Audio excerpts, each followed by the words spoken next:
Hey, salut tout le monde! Bon, aujourd'hui, de l'actu Intel. Bon, j'ai un peu négligé un peu ce chapitre-là du hardware de PC. Bon, Intel qui fait parler de lui pour ses Raptor Refresh, qui vont être encore des Raptor Lake, qui va être la 14e génération, qui va sortir sur le socket 1700. Et il y a même Gigabyte qui a annoncé une nouvelle carte mère qui serait avec le chipset Z790, mais ça serait un Z790X. Et je sais pas ce que ça, j'ai pas fait de recherche encore plus qu'il faut savoir si les autres fabricants vont avoir été le pas, mais ce serait un peu ridicule. Fait que ici sur Tom Hardware, Raptor Lake Refresh, plus cher que Raptor Lake pour des gains négligeables. Bon, moi j'ai un 12e génération dans mon ordinateur. Pour l'instant, je trouve que ça fait en masse le travail. Je vais pas vraiment me plaindre. Fait que qu'est-ce qu'ils disent sur Tom's Hardware? Intel a récemment annoncé sa gamme de Raptor Lake Refresh qui succède à la génération Raptor Lake. Parce que dans les Raptor Lake, il y a eu la 12e génération et la 13e génération. Ces processeurs visent à offrir plus de puissance aux joueurs et aux utilisateurs exigeants, mais ils ont aussi un coût plus élevé. Voici l'analyse des caractéristiques des prix et des performances des nouveaux processeurs Intel. C'est sûr qu'on va les payer plus cher. Intel ne fera pas de cadeau de ce côté-là. Les processeurs Raptor Lake Refresh sont basés sur la même architecture hybride que Raptor Lake, qui combine des P-Core, Performance Core, et des E-Core, Efficient Core, ou les corps économiques. Les P-Core sont optimisés pour les tâches lourdes, tandis que les E-Core sont optimisés pour les tâches légères. Les processeurs Raptor Lake Refresh conservent le même nombre de P-Core que Raptor Lake de la 13e génération, je vous dis en passant. Ils conservent la même chose, mais le refresh de la 14e génération se fait à partir de la 13e génération des Raptor Lake. Fait que c'est sûr que si on compare la 13e génération puis la 14e génération des Raptor Lake, ben, du Raptor Lake et du Raptor Lake Refresh, plutôt, ce sont les mêmes P-Core et le même nombre de P-Core et le même nombre de E-Core. Parce que les Raptor Lake 12e génération, c'est un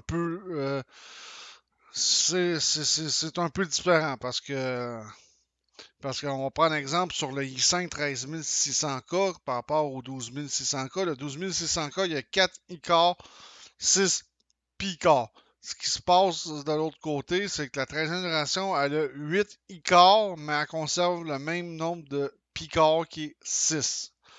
Mais par exemple, pour la 14e génération des Raptor Lake Refresh, j'avais entendu dire que là, en principe, le i5 14600K aurait 8 e-core et 8 p-core.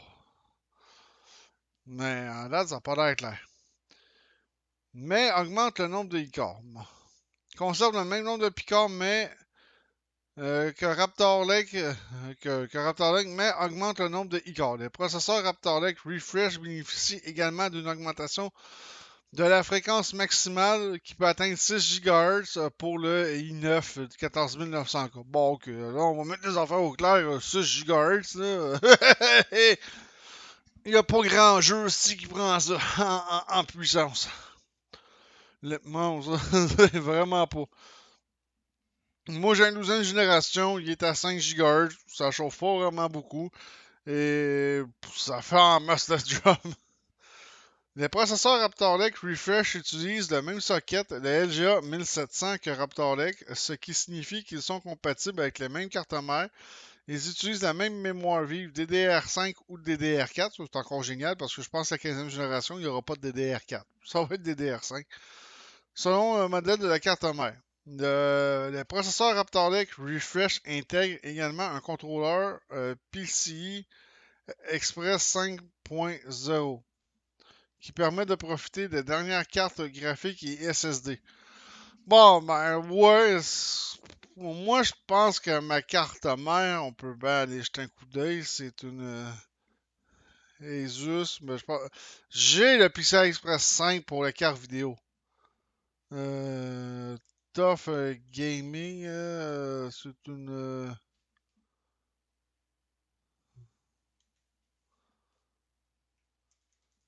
C'est la Z690 plus Wi-Fi que j'ai. On va aller voir juste pour le fun. Parce que je m'en rappelle plus. De toute façon, moi, mes SSD sont quand même très rapides que tu sais, moi je me plains pas là. Je suis pas à plaindre. Bon, on va aller voir les caractéristiques. Ok, tout. Mhm. Ok, ouais. Bon, il est en PCI Express. Ouais, de ce côté, Expansion Slot. Intel 13e, PCI Express 5 pour la carte vidéo. Ok, PCI Express 3, ça il a dû mettre PCI Express 4 ici, là, mais en tout cas, c'est pas bien grave, de toute façon, une carte vidéo, c'est en masse. Mais moi, c'est pour les M2. Je suis en PCI 4.0. Les nouveaux processeurs vont prendre en charge le 5.0 pour les M2. Ça veut dire que, si on suit le raisonnement, ça veut dire qu'il risque d'avoir des nouveaux motherboards avec le fameux chipset peut-être 790X, ce que Gigabyte a annoncé dernièrement. Fait qu'il risque d'avoir de nouvelles cartes mères pour profiter pleinement de la vitesse de ton du SSD du disque dur M2.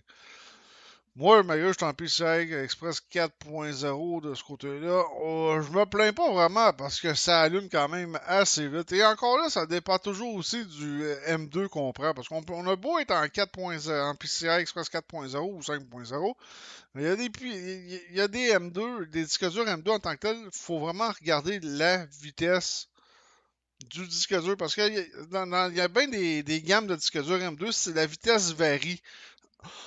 La vitesse va varier. Fait que, tu sais, même si, mettons, que ton PCI Express 4.0 peut aller, mettons, jusqu'à, mettons, on parle pour parler, là, on donne un exemple, à 8 gigs secondes, mais le disque dur M2 que vous avez acquis, si vous lisez les spécifications, là, lui, il ne monte pas jusqu'à 8 gigs à la seconde, mais bien, mettons, à 6 gigs à la seconde.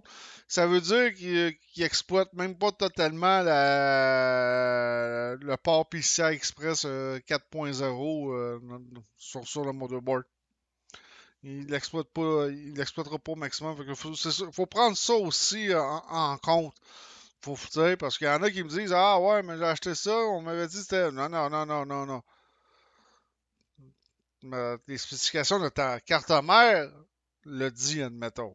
Donc, c'est en PCI Express 4.0. Ta carte mère, ok. Et puis, t'es supposé de rouler à terre. Mais mettons que tu achètes ton disque dur, c'est sûr que si tu achètes un disque dur bas de gamme, il roulera pas si vite que ça. Ça va rouler vite, mais ça sera pas aussi rapide. Mais si tu achètes un disque dur haut de gamme, là, on le paye beaucoup plus cher, surtout dans le M2. Là, il va rouler beaucoup plus vite. Et je vais vous dire une affaire, il y en a qui sont partis sur l'idée de refaire des RAID 0 avec ces disques durs-là, parce que ça double, mettons, la vitesse. Moi, je le recommande pas, parce que le RAID 0, le problème, c'est si vous avez un des deux disques durs qui foire, vous n'avez plus de Windows. Tout court. Oh, vous n'avez plus de Windows tout court. Bon, ici, les processeurs Raptor Lake Refresh utilisent le même socket, on le savait, blablabla, puis il intègre également un contrôleur de PCI Express 4.0. Bon, ben pour ceux qui ont des motherboards, qui ont des anciens motherboards, c'est sûr que vos prises de disque dur M2 sont en PCI Express 4.0 et non 5. Ça veut dire que ça annonce, comme j'ai dit, sortie de de nouvelles cartes mères. Génial. Il va y avoir trois cartes mères aussi pour trois générations dans la même génération de processeurs. Alors, Intel, ils savent faire comment de l'argent. Ils savent faire de l'argent, Intel. Hein? Ça, on peut pas leur enlever ça. Quels sont les prix des nouveaux processeurs Raptor Lake Refresh? Yee! Hmm. Ok. Ça doit peut-être être en. Je sais même pas si c'est en US ou en euros. Ça, par contre, il aurait peut-être dû plus tard. Ok, puis il dit quoi sur son tweet, lui? On peut-tu juste voir?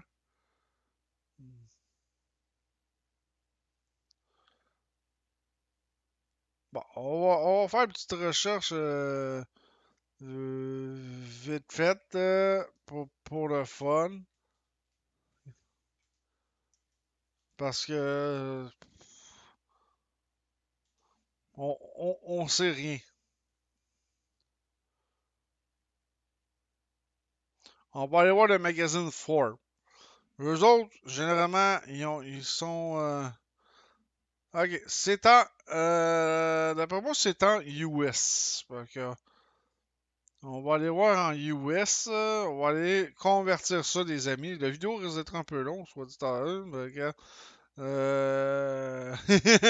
c'est le fun d'avoir l'heure juste. Fait que, ici, 13 600 cas, il coûtait 600 US. Là, le nouveau va être à 695 US. On présume que c'est des US. Moi, d'après moi, c'est des US parce qu'en canadien, ici, j'ai pas. Une offre 13 000, 13 900 cas. Ici, ils se vendent au-dessus de 700 Ça doit être des US. Fait que, mettons, on va marquer 695 Wow! Hey, c'est quand même assez cher, hein? Hey, on est quasiment à 1000 douilles, esti, pour un i9 14e génération. Non, mais ça a vraiment pas d'allure. Ils trouveront pas preneur là-dessus. Ok, bon, le KF, ça, on s'en fout. Bon, bon, le i5, il y a une augmentation, mais pas si pire. Mais ça reste quand même ça reste quand même assez cher. 380 US pour un i5 là. Ça veut dire que c'est plus de 400 ici. 500 pour un i5, si ça s'avère vrai, c'est extrêmement cher. Il n'y a rien d'extraordinaire dans ce refresh de processeur-là. Il n'y a rien qui justifie la hausse de prix présentement. Là. On n'a pas vu aucun benchmark. Non plus. Puis même s'ils sont vraiment, mettons qu'ils sont 15% plus performants que, que la 13e génération, il n'y a rien qui justifie le prix quand même. Là. Moi, en tout cas, c'est mon opinion. Ça fait longtemps que je fais de l'informatique. Je suis même là-dedans. C'est vraiment mon opinion parce que ça n'a pas de sens.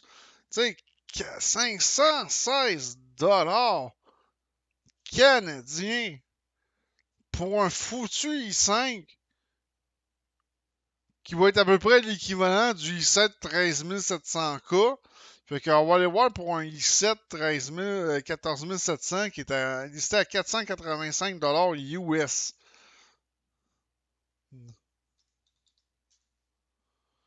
600 patates. Wow! Non, mais ça n'a vraiment pas de sens, ça.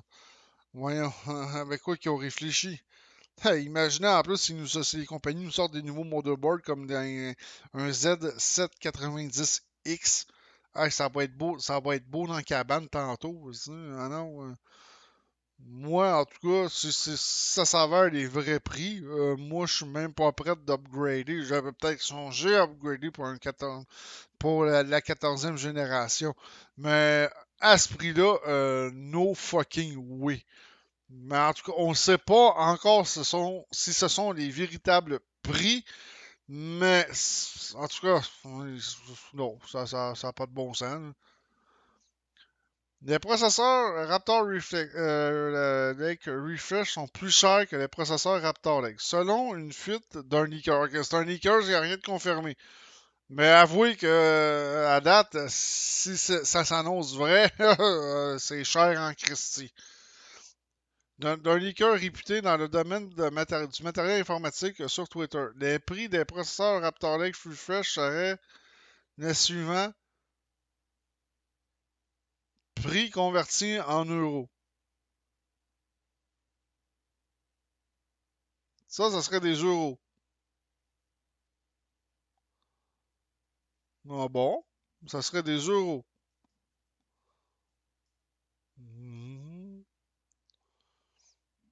700 pièces admettons, pour un i7, ça n'a pas de bon sens.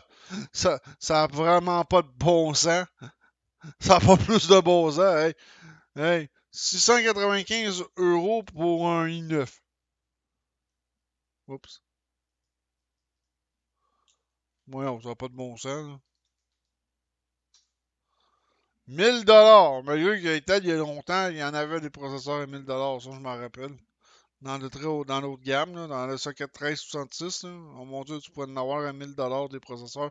Même dans le socket 2011 aussi, à une certaine époque, tu pouvais. Mais ok, mais ça a tout simplement pas de bon sens, ça revient au même, hein.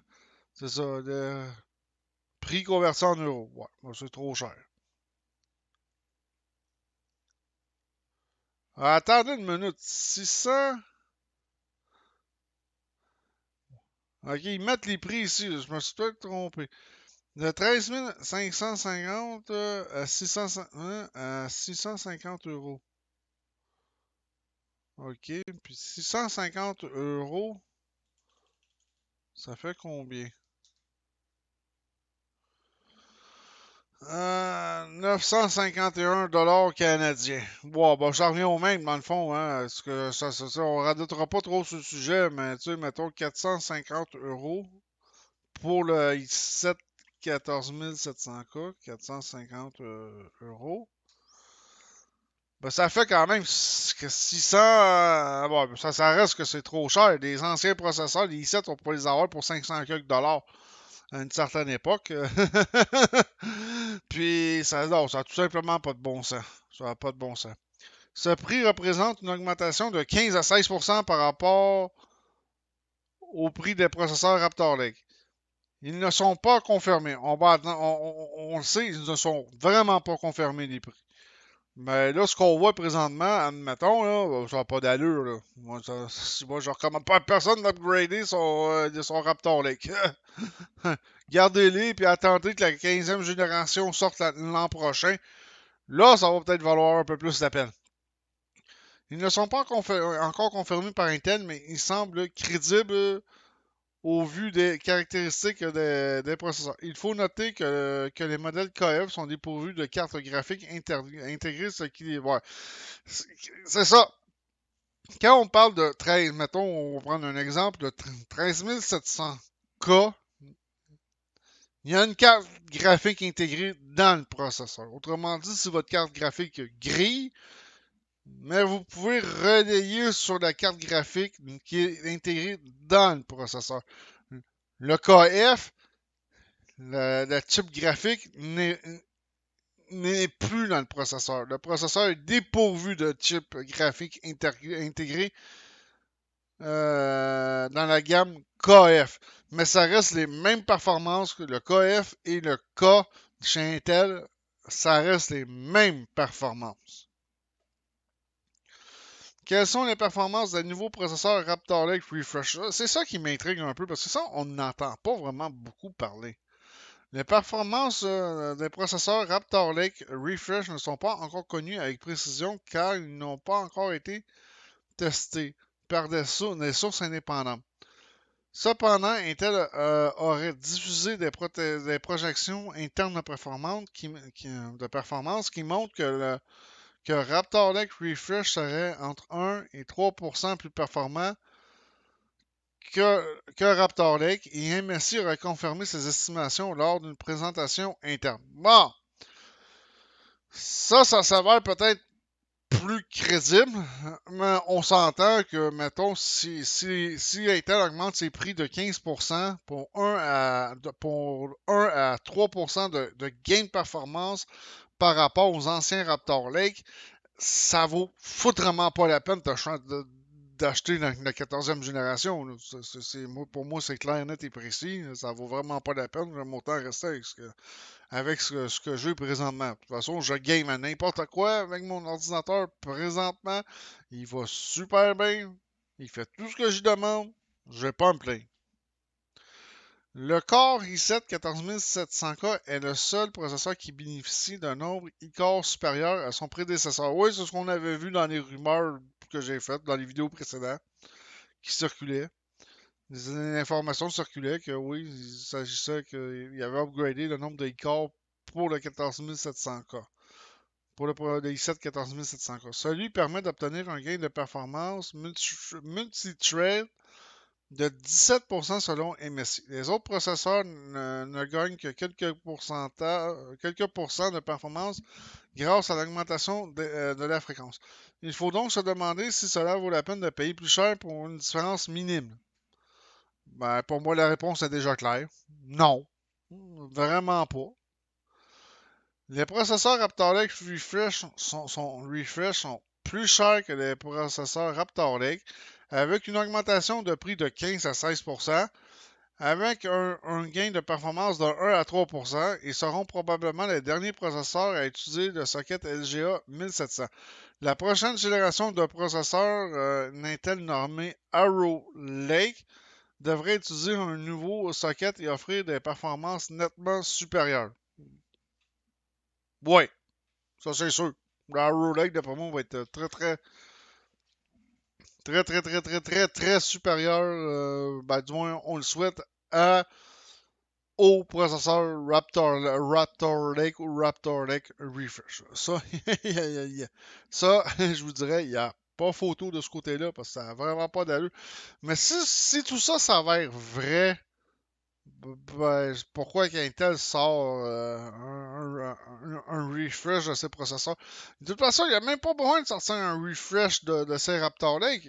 Il est déjà en avant de AMD juste avec la 12e puis la 13e génération de ses.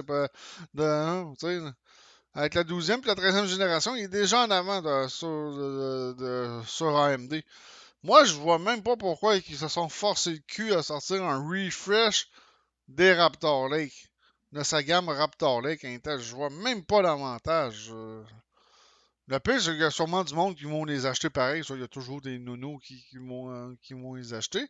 Mais moi, pour le moment, rendu là, je serais mieux de rester avec mon 12e génération en attendant de voir les nouveaux processeurs Arrow Lake.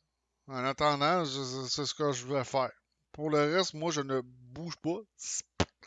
Je reste avec mon chipset Z690, parce que moi j'ai le motherboard, c'est une Z690, comme vous avez constaté. Elle va super bien, j'ai pas un mot à dire. Fait que, en conclusion, il n'y a rien qui est confirmé totalement dans la vidéo que j'ai faite. Mais moi, selon moi, ça annonce pas bien pour la suite des choses. Ça annonce pas bien pour la suite des choses. Parce que changer un processeur pour avoir 1% à 2% de 1 à 3% de gain, ça ne vaut pas la peine. Man, ok, le i7 14700K, ça a l'air qu'il est en multithread, il est plus performant. Mais encore là, en jeu vidéo, ça va-tu vraiment valoir la peine? Moi, j'ai des doutes. Donc là-dessus, je vous dis ciao tout le monde, à la prochaine.